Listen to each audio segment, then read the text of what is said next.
Welcome to all on a platform of Nisho academy. आज हम class 12th की political science की first book contemporary world politics का chapter 4 alternative centres of power का part 4 शुरू करने जा रहे हैं। Already part first second third playlist में अपलोडेड है, आप उसे वहां से आके चेक कर ले ताकि आपको पार्ट 4 समझने में आसानी हो। शुरू करते हैं इसे आज के टॉपिक से। शार्क। बेसिकली शार्क क्या है, पहले शार्क की फुल फॉर्म देख लेते हैं। The south Asian association for regional cooperation.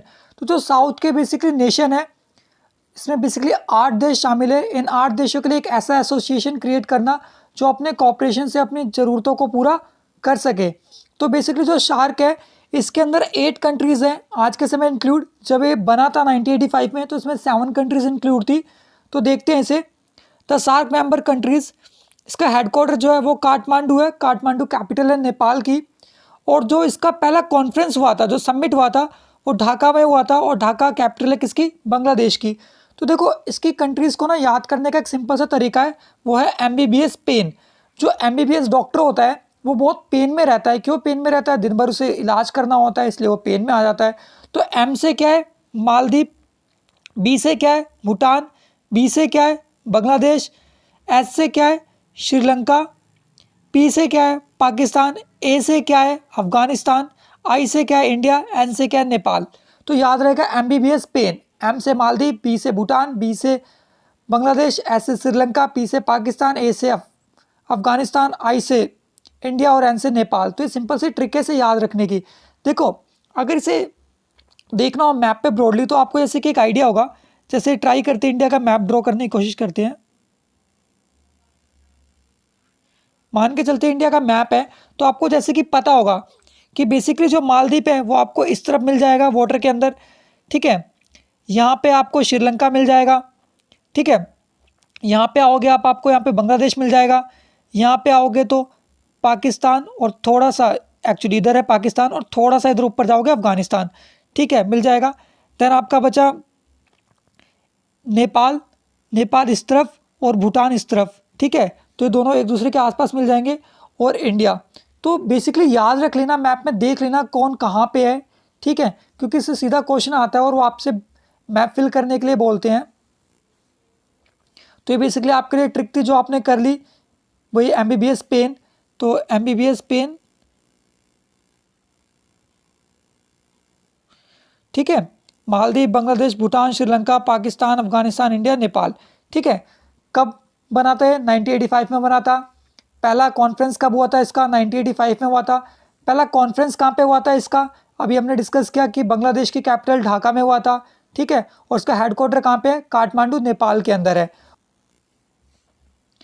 Economic policies adopted by China before and after 1978। तो आपसे क्वेश्चन पूछा जाएगा कि चाइना की जो पॉलिसी थी वो 1978 से पहले कैसी थी और 1978 के बाद कैसी हो गई। क्योंकि जो 1978 का टाइम है उसे चाइना के अंदर ओपन डोर पॉलिसी के लिए जाना जाता है। तो देखते हैं क्या है। देखो ये चाइना का फ्लैग है। सम टाइम ये होता है कि क्वेश्चन आ रखा होता है मैप का, या एक कार्टून वाला क्वेश्चन आ रखा होता है और आपको ये नहीं पता होता मैप किस कंट्री का है, तो आप थोड़ी गलती कर बैठते हो।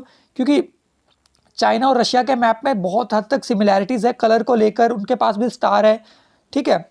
Before 1978 close and limited economy, no foreign trade and investment. तो 1978 से पहले क्या था? जो चाइना था, चाइना की जो इकोनॉमी थी वो पूरी बंद थी, क्लोज थी। देखो क्लोज इकोनॉमी का मतलब क्या होता है? क्लोज इकोनॉमी का मतलब होता है आप उतना ही प्रोडक्शन करो जितना आप सेल्फ कंज्यूम कर लो। मतलब अगर मैंने 10 किलो पटैटो उगाया 10 kg, तो मैं क्या करूंगा? उस पटैटो को सेल्फ कंज्यूम करूंगा, मार्केट में सेल आउट करने नहीं जाऊंगा, ठीक है। तो ऐसा कौन कर रहा था? चाइना। वो उतना ही प्रोडक्शन कर रहा था जितना वो सेल्फ कंज्यूम कर ले, क्योंकि उसे दूसरों से कोई मतलब था ही नहीं, जिसकी वजह से उसे इकोनॉमिकली बहुत लॉस हुआ। No foreign trade and investment.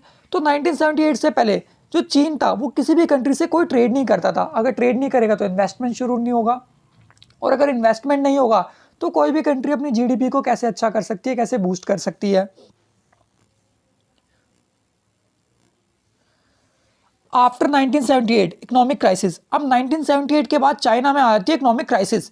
अब चाइना की इकोनॉमी इतनी खराब हो जाती है कि चाइना की हालत जो होती है ना बद से बदतर होने वाली होती है, बैड टू वर्स की ओर चली गई होती है। Economic reforms through free policy. आप ये क्या करते हैं, अपने इकोनॉमिक रिफॉर्म्स के लिए फ्री पॉलिसी बनाते हैं। देखो फ्री पॉलिसी का मतलब है हम किसी से भी ट्रेड करने को तैयार हैं, कोई भी आ जाओ कंट्री, हम तो ट्रेड कर लेंगे जी, हमें कोई फर्क नहीं पड़ रहा, because we want to boost our economy, हमें अपनी इकोनॉमी को अच्छा करना है। तो 1978 में इन्होंने एक और पॉलिसी अपनाई, जिस पॉलिसी का नाम था वन चाइल्ड पॉलिसी। क्या था? One child policy. One child policy का मतलब था कि जो कपल है ना, उनका एक ही बेबी होगा। क्योंकि बेसिकली क्या था, वहाँ पे जो एक कपल था उसके ऊपर काफ़ी ज़्यादा प्रेशर बढ़ चुका था। मतलब फॉर एग्जांपल अगर कोई एक मेल पर्सन है तो उस एक मेल पर्सन के ऊपर लगभग 5 व्यक्तियों का प्रेशर पड़ चुका था। 5 व्यक्तियों का कैसे? पहले उसके खुद के पेरेंट्स, ठीक है, फिर जिससे उसने शादी करी जिस पार्टनर से, उसके पेरेंट्स, ठीक है, देन वन चाइल्ड पॉलिसी है तो एक ही बेबी कर सकते हैं। तो बेबी तो चलो बात की बात है, उसकी वाइफ, यानी टोटल 5 पर्सन उसका प्रेशर, तो एक व्यक्ति इतना प्रेशर कैसे ले? तो इसीलिए क्या करा गया, चाइना की जो जनसंख्या थी वो भी रैपिडली बढ़ रही थी, जिसकी वजह से चाइना की गवर्नमेंट ने वन चाइल्ड पॉलिसी की शुरुआत कर दी। ठीक है, अब वन चाइल्ड पॉलिसी की शुरुआत तो ठीक थी कुछ समय तक, बट बाद में प्रॉब्लम आ गई, जो भी हमने बात करी ना, एक पर्सन पे 5 लोगों का प्रेशर। अब एक व्यक्ति 5 लोगों के लिए कैसे काम करेगा? ठीक है, हालांकि कुछ समय बाद इस पॉलिसी को चाइना ने हटा दिया, बट इस पॉलिसी से चाइना के अंदर और प्रॉब्लम क्रिएट हो गई थी। हालांकि एक अच्छा इनिशिएटिव था जिससे वो अपनी इकोनॉमी को बूस्ट करने की कोशिश कर रहे थे। Great increase in a foreign trade and investment, open door policy, Deng Xiaoping. जैसे कि आपको पता होगा, डेंग शॉपिंग एक वहाँ के प्राइम मिनिस्टर थे, काफ़ी अच्छे प्राइम मिनिस्टर थे, जो 1978 में क्या लेके आए थे वहाँ पे, फॉरेन पॉलिसी के लिए ओपन डोर पॉलिसी लेके आए थे। ठीक है, तो ये ओपन डोर पॉलिसी बेसिकली क्या थी? ये ओपन डोर पॉलिसी वो पॉलिसी थी जिसकी मदद से ये क्या करना चाहते थे, अपनी जीडीपी को और अच्छा करना चाहते थे। Okay, development during Mao's time. अच्छा, माओ क्या है? देखो, डेंग शॉपिंग, ठीक है, बेसिकली माओ वहाँ के प्राइम मिनिस्टर थे, डेंग शॉपिंग, उनका नाम था माओ, जो आगे चल के नेताओं के लिए भी जाना गया, जिन्हें फिर क्या कहा जाने लग गया, माओ कहा जाने लग गया। During the revolution of 1949 communist rule was stabilize in China, but it brought about a problem in the economy of China. ठीक है, क्या होता है, 1978 में पीपल रिपब्लिक ऑफ चाइना नाम की एक पार्टी बनती है 1949 में।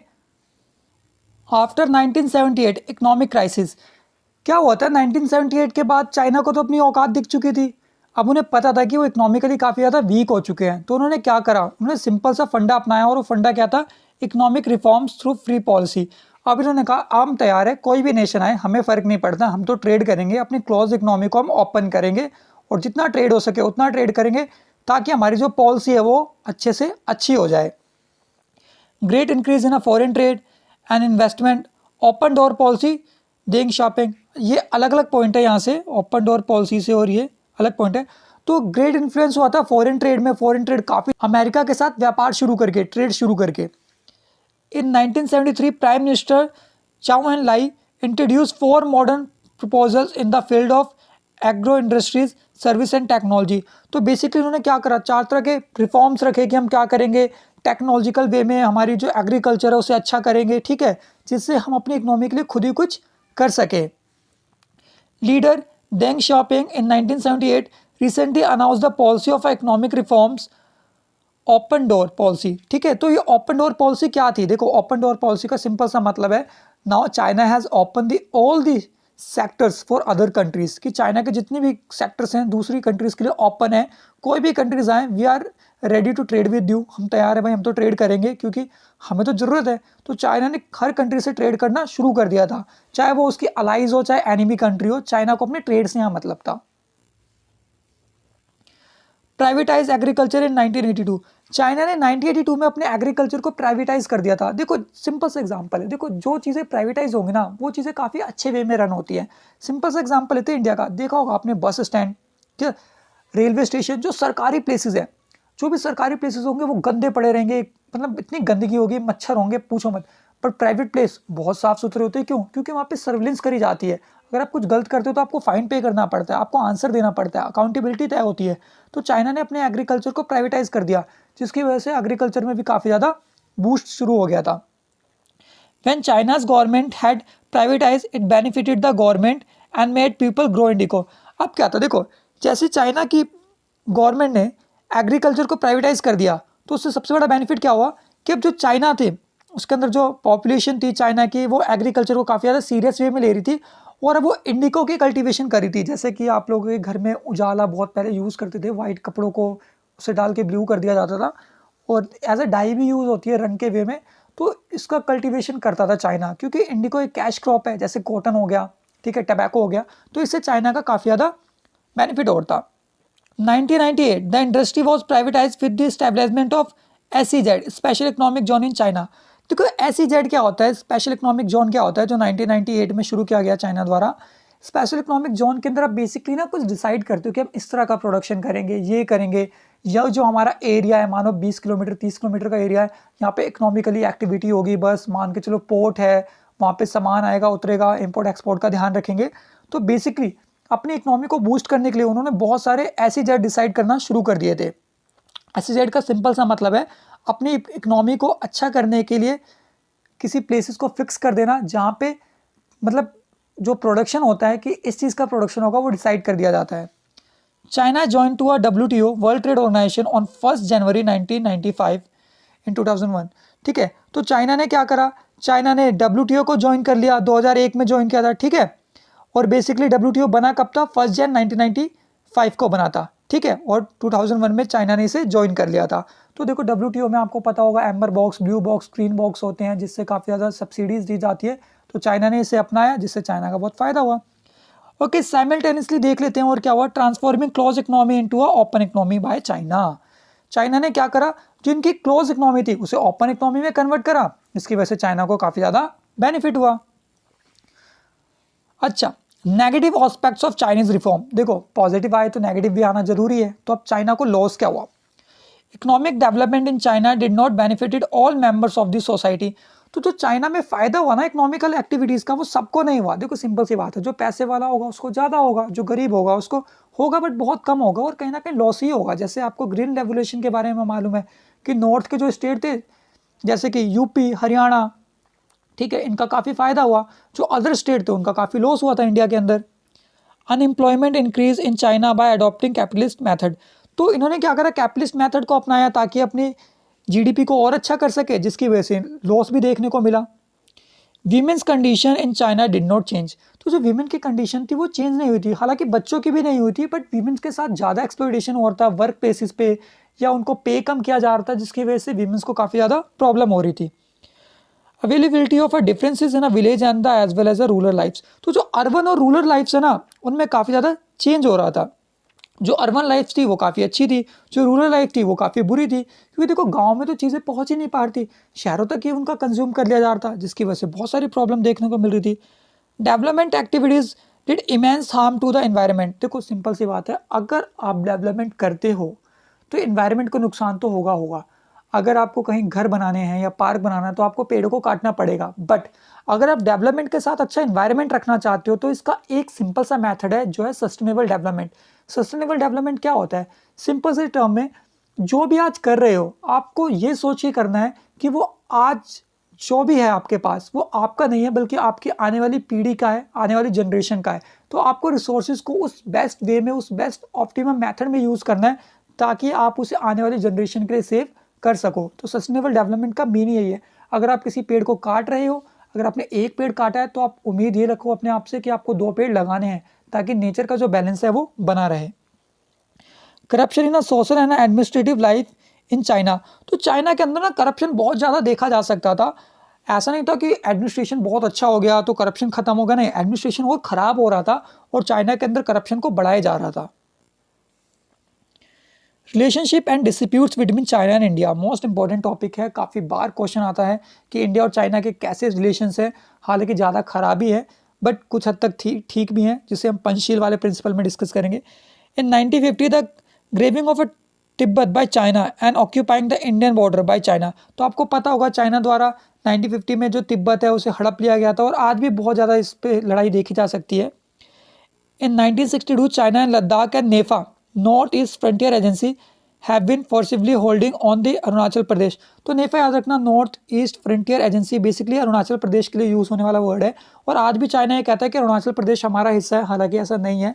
ये एक फॉरेन पॉलिसी का मेथड होता है, किसी भी देश को इंडल्ज रखना, किसी भी देश को दूसरे मुद्दों में भटकाए रखना। जैसे सिंपल सी बात है कि जो हमारे पॉलिटिशियन होते हैं वो हमें दूसरे मुद्दों में अटका के रखते हैं, जैसे कि हमारा पाकिस्तान से क्या है प्रॉब्लम, चाइना से क्या प्रॉब्लम है, बट जो रियलिटी में हमारे यहाँ प्रॉब्लम चल रही है कि हमारे यहाँ अनएम्प्लॉयमेंट है, हमारे यहाँ कोरोना की वजह से कितनों की जॉब छिन चुकी है, या रिसेंटली एग्जांपल जो हाथरस या बलरामपुर में जो रेप केसेस हुए, इन सारी चीज़ों से ध्यान हटाने के लिए हमारी गवर्नमेंट हमें दूसरी चीज़ों के बारे में बताती है।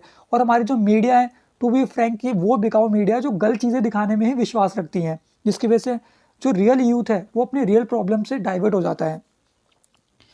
China opposes India's nuclear test. तो चाइना, जब इंडिया ने 1974 में जो अपना पहला न्यूक्लियर टेस्ट किया था ऑपरेशन स्माइलिंग बुद्धा के नाम से, एट द टाइम जब इंदिरा गांधी पीएम थी, तो चाइना ने काफ़ी अपोज किया था। चाइना ने तो यहाँ तक वीटो का यूज़ कर लिया था कि नहीं, इंडिया ने ऐसा कैसे कर दिया, तो बहुत गलत है, इंडिया कैसे कर सकता है, जबकि चाइना के पास ऑलरेडी न्यूक्लियर वेपन है।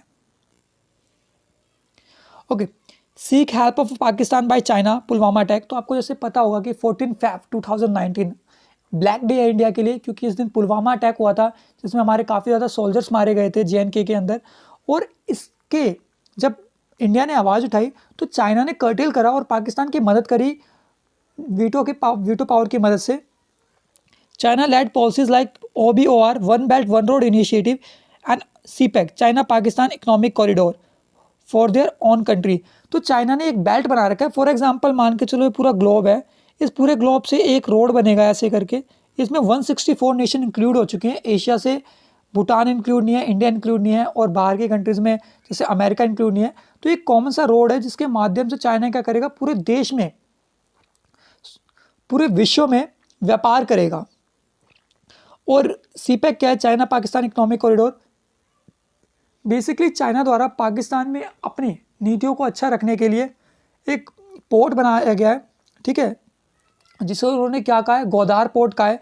और ऐसे श्रीलंका में भी एक पोर्ट बनाया उन्होंने, हम्मन तोता, जिसकी वजह से वो क्या करे, इंडिया को कर्टेल करे और एशिया के जो मेन सेंटर है उसमें एंटर करे और अपनी पॉलिसी को काफ़ी से काफ़ी हद तक बूस्ट कर सके। China use veto for the terrorist like Jaish e Mohammed and keep him out of the list of a global terror. जैसे कि आपको पता होगा जैश ए मोहम्मद पे आरोप लगाया गया था पुलवामा का, बट वीटो का यूज़ करा चाइना ने, जिसकी वजह से जैश ए मोहम्मद बाहर आ गया ग्लोबल टेररिस्ट के स्टेटस से। The Doklam dispute that took place in the Bhutan by China recently. तो आपको पता होगा कि चाइना क्या करता है, डोकलाम एक प्लेस है भूटान में कि हमारा प्लेस है, बट जब इंडिया ने मीडिएशन किया, इंडिया बीच में आया, तो चाइना हट गया। The coming of a Dalai Lama to India in 1959। तो दलाई लामा जो धर्म गुरु माने जाते हैं, जब वो इंडिया में आए तो उससे प्रॉब्लम क्रिएट होगी कि चाइना ने कहा आप हमारे इंटरनल मैटर में क्यों आ रहे हो, ये तो गलत बात है। Good relations of China and India. तो इंडिया और चाइना के अच्छे संबंध क्या है, देखो संबंध ना के बराबर है, बट हमने कोशिश करिए कुछ अच्छे संबंध लिख लिए जाए, क्या पता एग्जामिनर का माइंड काफ़ी चेंज हो और वो आपसे पॉजिटिव वे की बात कर रहा हो। China and India are the two major developing countries in the world, both perform many task for world peace and development. तो चाइना और जो इंडिया है काफ़ी अच्छी कंट्रीज़ है, काफ़ी बड़ी कंट्रीज़ है, अपनी GDP को काफ़ी ज़्यादा डेवलप कर रही है, और ये दोनों कंट्रीज़ अगर चाहे तो वर्ल्ड के अंदर काफ़ी अच्छे लेवल पे पीस को स्टेबलाइज कर सकती है और डेवलपमेंट को शो कर सकती है। China is a neighbouring country of India and India shares most of its border with Bangladesh. जैसे कि आपको पता होगा इंडिया जो है नेबरिंग कंट्री है चाइना की भी, बांग्लादेश की, बट इंडिया जो सबसे ज़्यादा बॉर्डर है वो किसके साथ शेयर करती है, बांग्लादेश से शेयर करती है। जैसे कि आपको एक ट्रिक पता होगी, बचपन से MBA, तो बचपन से MBA का मतलब क्या है, B फॉर बांग्लादेश, ठीक है। तो जो सबसे ज़्यादा बॉर्डर इंडिया शेयर करता है बांग्लादेश से करता है। फिर बचपन के बाद क्या आता है, C, तो C से चाइना है, ठीक है। तो ये एक ट्रिक है जिसकी वजह से आप ये पता लगा सकते हो कि इंडिया सबसे ज़्यादा बॉर्डर किससे शेयर करता है और सबसे कम किससे शेयर करता है। इन 2019 China and India have completed 55 years of political engagement. तो 2019 में इंडिया और चाइना के 55 ईयर्स पूरे हो चुके हैं पॉलिटिकल रिलेशनशिप के वे में। इन 2003 Indian prime minister visited China and signed the principal and fourfold declaration of Indian relations with Chinese Prime Minister Wen Jiabao। तो बेसिकली क्या साइन किया गया था फोर्थ प्रिंसिपल में कि हम इकोनॉमिकली बूस्ट करेंगे, टेक्नोलॉजी के वे में करेंगे, ठीक है, सपोर्ट देंगे एक दूसरे नेशंस को, और जहाँ तक हो सके जो कॉन्फ्लिक्ट है उसको अवॉइड करेंगे। Most important topic Panchsheel. क्या है पंचशील का प्रिंसिपल, ठीक है। पंचशील का सिंपल सा मतलब होता है 5, यानी 5 पॉलिसीज़ की बात हो रही है जो 1954 में इंडिया और चाइना के बीच साइन हुई थी। तो आप कमेंट करके बताना उसमें इंडिया के प्राइम मिनिस्टर कौन थे और चाइना के प्राइम मिनिस्टर कौन थे, क्योंकि बहुत बार ये क्वेश्चन आया हुआ है। हालांकि एग्जाम में इंडिया के प्राइम मिनिस्टर ही पूछे जाते हैं, बट आप चाइना के भी सर्च आउट करके बताना कौन थे। पहला क्या है, to respect the territorial integrity and sovereignty of another country. तो क्या करेंगे, रिस्पेक्ट करेंगे एक दूसरे का जो क्षेत्र है, जो टेरिटरी है, उसका इंटीग्रिटी, कि हम ईमानदार हैं, हम एक दूसरी कंट्री के लिए कोई नफरत नहीं रख रहे। सॉवरेनिटी की, दोनों कंट्री खुद की मालिक है, अपनी मर्जी से जो चाहे वो परफॉर्म कर सकती है और एक दूसरे से किसी को कोई प्रॉब्लम नहीं है। Not to intervene in internal affairs of another country. तो हम एक दूसरे की जो पॉलिसी है उसमें इंटरवेन नहीं करेंगे कि आपने ऐसी पॉलिसी क्यों बनाई। अगर इंडिया रशिया से संबंध कर रहा है तो चाइना को फर्क नहीं पड़ना चाहिए, अगर चाइना अमेरिका से कर रहा है तो इंडिया को चाइना से फर्क नहीं पड़ना चाहिए, यही है policy. Not to invade the country, तो एक दूसरे पे हमला नहीं करेंगे, क्योंकि देखो अगर इन दोनों ने एक दूसरे पे हमला किया तो दोनों ही खत्म है। क्यों? क्योंकि दोनों देशों के पास न्यूक्लियर वेपन है और न्यूक्लियर वेपन का सिंपल सा मतलब है कि end of the nation. Promote mutual cooperation and profit, तो एक म्यूचुअल कॉपरेशन शुरू करेंगे, म्यूचुअल ऑब्लिगेशन को सामने लेके आएंगे, जिससे क्या होगा, दोनों का एक साथ फायदा होगा। पीसफुल कोएग्जिस्टेंस, शांति से रहेंगे एक दूसरे के साथ, किसी भी तरह का ब्लड शेड नहीं करेंगे, एक दूसरे को नुकसान नहीं पहुंचाएंगे। बट आपको पता होगा कि मॉडर्न टाइम में अभी भी इंडिया और चाइना बॉर्डर पे ही खड़े हैं। बहुत सारी चीज़ों को देखा जा सकता है कि किस तरह से अगर एक गलती, छोटी सी भी गलती हो जाए तो दोनों देश वॉर में इंडल्ज हो जाएंगे। तो जल्दी मिलते हैं नेक्स्ट चैप्टर के साथ। अगर कोई टॉपिक लेफ्ट रह गया हो आपके ओपिनियन में तो आप हमें कमेंट करके बता सकते हैं। Thank you for watching. अगर आपको वीडियो अच्छी लगी हो तो लाइक करें, शेयर करें और कमेंट करना ना भूलें। साथ ही चैनल को सब्सक्राइब करना ना भूलें। इंस्टाग्राम का हैंडल आपको स्क्रीन पर दिख रहा होगा और हमने इसको डिस्क्रिप्शन बॉक्स में इसका लिंक भी दे रखा है। और साथ ही आप इंस्टाग्राम और व्हाट्सएप को लिंक पर जाके ज्वाइन कर सकते हैं। हम व्हाट्सएप ग्रुप पे डेली करंट अफेयर भी डालते हैं।